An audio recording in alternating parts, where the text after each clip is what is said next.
Hello everyone, welcome back to Angie B Cards and Crafts. Today I am going to go through a couple of techniques using Brushos.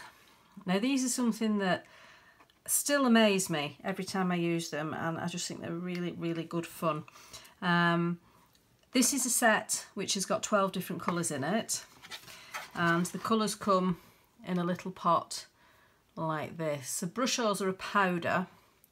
Ignore the pin in the top for now, and I shall open one of these and show it to you. So it's very simply a powder, quite intense colour in there. And some of them, when you look at them, they don't quite make sense that they are the colour they say they are. Let me see if I can find one. You can just about tell that that's purple, but it's quite dark. So the special thing about Brushos is that they have tiny little particles of lots of different colours to mix to make the colour that they're called. But what they do is they separate all these colours out. So this box of 12 is a standard box. You can get individual ones, you can get a smaller one. And what you do is you sprinkle them, and that's why I've got pins in the top, so that when I take the pin out, there's a tiny little hole and I can sprinkle it. It's up to you if you use that method, or if you take the lid off and use a little spatula or a paintbrush. It's whatever you like to do. That's just the way I like to use them.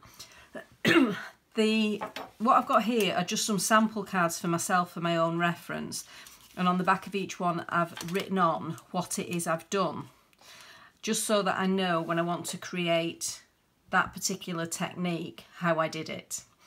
So I'm going to go through a few of these today just to show you a variety of different things that you can do using Brushos. So we're going to start with the basics, and the basics includes using a piece of card. I'm going to move my box so I don't drench it, a water bottle spray, and the Brushos. That's it. That's the really basic version of how to use them. So the first thing that I'm going to do is just put some down. So I've written on the top of them what the different colours are. So this one's yellow, and you'll just see it comes out a little bit like a salt shaker. Doesn't look terribly impressive at the minute, just looks like little bits and bats crawling over my paper. But just wait and see. I do absolutely love the way these work. They're so clever. Oh, the red's quite big apparently. And we'll put one more on. We'll put ultramarine on. Just a couple of little sprinkles. Okay, so that looks really boring. There's not a lot to it, but watch what happens when I put water on it. It comes alive. So you can see it just separates out all the individual colours that make the colour it is. So you get a wide range of colours just from one. So what you can do, you can leave it like that, you can let it dry naturally, or you can dry it with a heat gun. So it's starting, you can see here it's starting to almost look like a star. It's spreading out in a starish effect.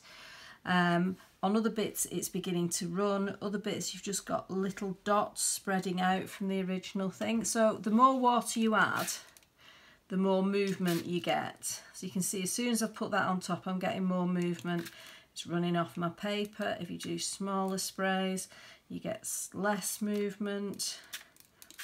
So it's just a really nice thing that, again, similar to when you're using mediums like alcohol ink, you can't actually predict what's going to come out on your page, because it depends how many granules of a given colour you put on, how much water you put on, how much you then move it around. But what you can then do is, if you get a heat gun, I've got my trusty heat gun, and dry it off. The other thing that it's useful to have to hand is a raggy, also known as a tea towel, and it just absorbs at the edges a little bit. And also what you can start to do is, if you want to remove, so if I think that's too much red, I can take a little bit of the colour away and dull it down. The same over here. So you can actually use different ways to try and get a little bit of control over it. But you can see that's drying off nicely, and you just get myriad of colour. Okay, dry it on the back as well, just to try and get the paper flat. And then you've got there a very simple background. Okay, so that is the most simple way to use them. So the second way that I'm going to show you is again using a piece of card. This time I'm going to put the water down first. So I'm going to drench the card and then I'm going to put the colours on. So this time I'm going to use emerald green. So the difference with this is you can see it as soon as it hits the card. You can see, I can see greens and turquoises and yellows coming out there, and it's a starburst effect. We'll have a bit of turquoise. So some of them are going to have more complex makeup of the colour than others. We'll have a little bit of purple, I think. So again, you can see it just, I just love the effect of them. So on that one, I'm just going to leave it like that and then dry it. What you find is where it hits and there's not as much water, you get a more intense colour, and you also get a little bit of gritty texture.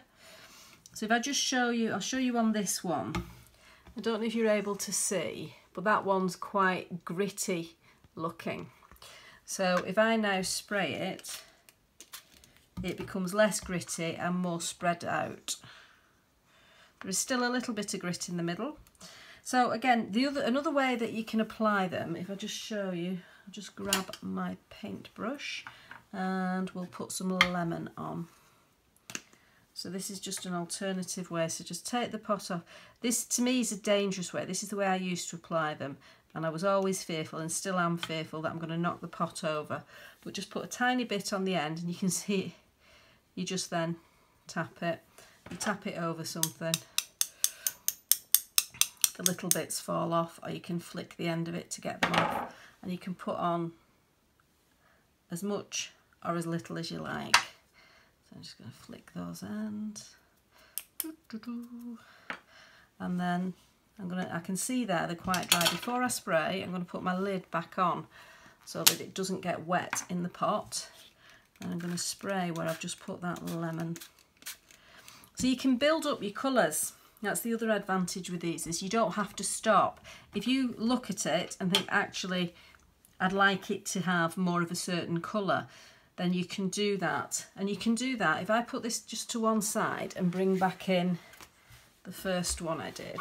So I dried this one off, okay, but I can then go back in and add in, say, some turquoise. I do like that pop noise. So I can add some turquoise and then add a little bit more water, and you start to get more colour. But you're also starting to reactivate what's already there. So you're starting to get greens because there was quite a lot of yellow already on that piece. You can make runs with them. So it's, again, it's a way of being quite free in the colours and the patterns that you're making for your backgrounds. And it's a way that I quite enjoy making backgrounds. I'm not going to bother drying those ones off. We'll let them dry naturally because there's actually a little bit of sunlight at the top of my desk. Right, so we'll wipe that off, and then we're going to use bubble wrap. Now I'm guessing that there's a lot of people out there like myself who've been getting more things delivered than they normally would, and therefore have an increased amount of bubble wrap floating around. Personally, I prefer using the smaller bubble wrap for crafty things, but I do sometimes think, no, I need bigger bubble wrap images. So again, we're going to use a piece of card. This is Pink Ink 300 GSM Super Smooth card. This is just a piece of unpopped bubble wrap, so the bubbles are still there. I haven't spent time popping them. So I'll just move the card out of the way a minute, and I'm spraying onto the bubble wrap. Okay, so then once I've sprayed on the bubble wrap, I'm going to take my Brushos and just sprinkle them on. a little bit of red, a little bit of emerald green,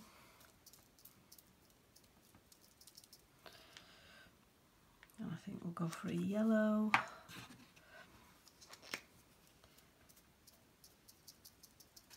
For some reason my yellow tends to get stuck a little bit more and doesn't let the bits out as much. So you can see the colours are starting to mix. That's quite a Christmassy look really. Where's my orange gone? There's my orange. I'll have a bit of orange on there as well. Nice and bright. So you can see there's the colours. Still looks a little bit of a mess, but what I'm going to do is I'm going to put this piece of card onto it. Okay, doesn't matter what the back of the card ends up looking like, so don't worry if you get run off like that. You can then take a lovely print. So that's quite a nice way of getting backgrounds if you wanted to use those colours for your Christmas cards. And you can see there as well, particularly on these little edge pieces, where the colours haven't got quite as much water but they're still separated out, which is quite pretty. So what I'm going to do now is do a second print without doing anything additional. I'm just going to take a second print. And the reason that I'm doing this is just to show you that you can quite easily get more than one print out of it. So there's a second print. Now I've just had a thought and I'm going to try it. Now I've not done this before. What happens if now I'm at the tail end, if I get another piece of card, and I'm just going to cut this piece in half because it's slightly larger.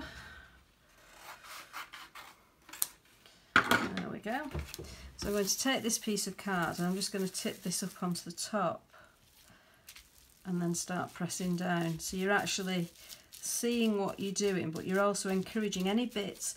There's quite a lot of bits of water. Oops, I just smudged it. That's come. I quite like that actually. I like the colour mix that's sort of gathered in the bottom of the bubble wrap. So I'm guessing if we just give it a bit of a pat, we're just going to bring those colours out. It's not giving you any sort of image of the bubble wrap, but it's giving you quite nice colours. Something to think about. So there you go, another use using bubble wrap.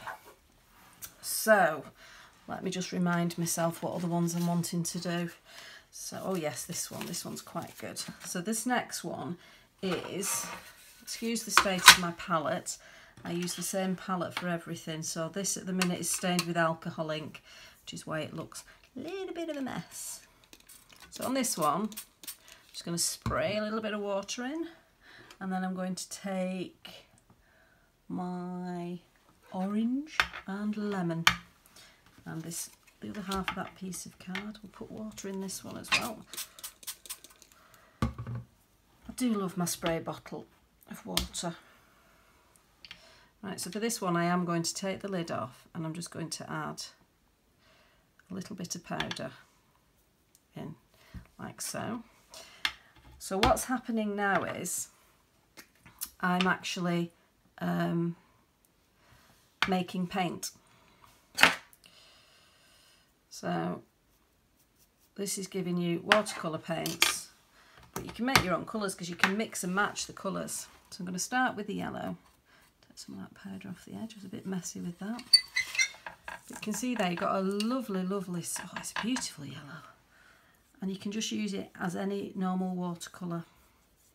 And I absolutely love the fact you can do this. So if you haven't got any watercolours and you want to invest in something that's multi-purpose, this is a really nice way of doing it. You just need to give it a bit of a stir. And then you can paint. And you can see it mixing like a watercolour would. Now this isn't watercolour card. This is just a 300 GSM Super Smooth card. So I wouldn't suggest putting too much colour down on this, but you can certainly do this to an extent. So there you've got the start of a sunset. So again, there's another method. So this is going to be a very quick video.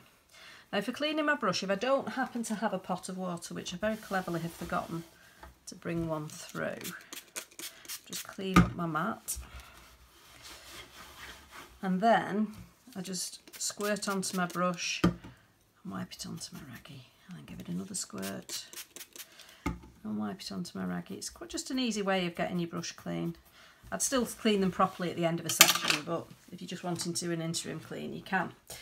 Right, another thing that's really good about these Brushos is the way in which they mix with other mediums. So if you're someone who likes quite a lot of texture, you may have one or other of these type of things. So this one is an ultra matte gel. This is just the Liquitex one. It's the one I've got at the minute. I've had previous brands in the past. This is just the one I'm currently using. And this is a Pebeo modelling paste. So the modelling paste is quite gritty. It's almost cement-like in the way it looks. It's got grit in it, but it does have that texture, so it's quite a nice one. This is far smoother. So I'm going to start with the Liquitex. Okay, so I just nearly licked my finger with that, and it's glue. Ugh, don't want that in my mouth. Right, so you can see I've already got some colour on there for the simple reason I've got some on the end of my knife. So pop a little bit down, get a little bit more than that.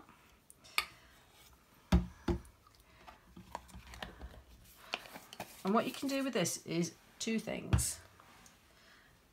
You can use it through a stencil. Here's a stencil. And you quite simply get your Brusho and sprinkle it on. So this one's leaf green, but when I'm sprinkling it, it's coming out as if it's orange, which is interesting. One good thing about these is they do actually maintain their vibrancy when they're mixed with other things, which I quite like. I think it's becoming green. It's very clever. Love it. Absolutely love it. So you can mix it to whatever extent you want. You can see, oops, you can see that's becoming greener. Add a little bit more in. So that spill there is why I have the pins in, so that I reduce the amount I spill if I knock it. So if you stop mixing sooner, you're going to get a lot more of the different colouring and more of a marbling look. So if I show you that on here, so just really simply through a stencil, using a palette knife, and then for the rest I'm going to give it a good mix and just try and make it a more uniform colour. And then you can see a direct comparison between them. Now the other thing that you have a choice to do when you're doing this is whether you... I've got a little bit too much here, never mind. Whether you do let it dry itself or whether you want to heat set it. So before I do anything with it, what I'm going to do is then show you, you can also just use this as a texture paste. So it's one of the things with the mediums that you don't always think about, but they make really good texture paste. So if you just want something to look a little bit undulating, you can pop it on, mix it with a medium, a matte medium, and give it lots and lots of texture like this. Okay, so you've then got the option, do you just leave it as is and let it dry itself, or do you see what happens with a heat gun? Well, I'm a sucker for a heat gun. So guess what I did with it? I got the heat gun out. So warm the heat gun up because you don't want it to be blowing about and not being warm enough. Now, it's not quite as exciting as embossing powder. And anyone who's not seen embossing powder, there will be a video coming about embossing in the near future. But I do love what happens when you heat this up. It does set it, but it also encourages it to swell. And it just starts to get bubbles. You can start seeing them. Let's see if I can do this without burning my fingers. So I don't know if you can see those starting to raise up. Just pop in the little circles. I love it. What I would say to you is these look really good, but they're delicate. So if you're wanting to put the card in the post, it's not going to look exactly the same because it's going to get battered about, and you can see it's all heating up here and starting to bubble. And I just like things that do this. What I like about it when you use it as a texture paste kind of thing is the fact that once it's bubbled, so obviously I've not heated these ones as much so they're not as raised up, but once these bubble, you can actually then, if you press it down, still have texture, but it's flattening. But there is still a texture there, it's not going to go totally flat. But you can put other things on top, so you can start using things like your gilding waxes and things. So these are the ones that haven't had as much heat, and then these are the ones that have had more heat, so they're more raised up. But they are delicate. But it just looks quite nice, the different ways of doing it. But what I do like, and I don't know if you can see it, this is the half that wasn't properly mixed in to get the green, and this is the half that was. I think that's the right way around. Yes, it is. Yeah, so the one that has got the more colour in it wasn't fully mixed in. Okay, right. Now I'm just going to very quickly clean off my palette knife and clean off the surface. I will clean my stencil, but just not at this moment in time. Move some of these out of the way. Ordinarily I would be getting one of my art journals out and adding that into it, either through a stencil or just in some form of texture, but not while I'm doing a video. Okay, so we're going to do a similar sort of thing, but this time we're going to do it using this stuff. So you can see it is like a cement. It's just kind of gritty. You'll hear the grit probably. So you can hear that grittiness as I rub the knife. So it's very similar in what it will do. What colour should we have this? We'll have this one brilliant red. But I just want to show you that different mediums do take the colour of the Brusho quite well. So again, like with the other one, the more you mix it, the truer the colour. Sorry if anyone doesn't like that noise. It is an awful noise. The more Brusho you put in, the more vibrant the colour. So if I add a little bit more to this, we can get a more intense colour. You can see that becoming more and more vibrant. Sorry, I should have thought and put down a craft sheet. It's not nice on the glass mat. Right, so just popping down this stencil, and then you, oops, the exact same thing, pick it up, pop it through the stencil.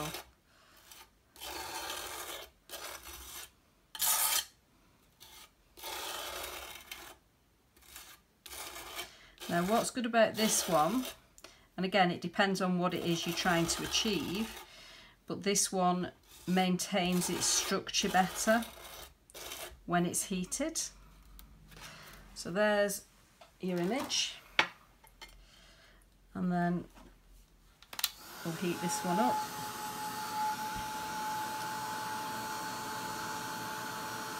So it does do some of the bobbling, but it remains a little bit firmer than the matte medium does.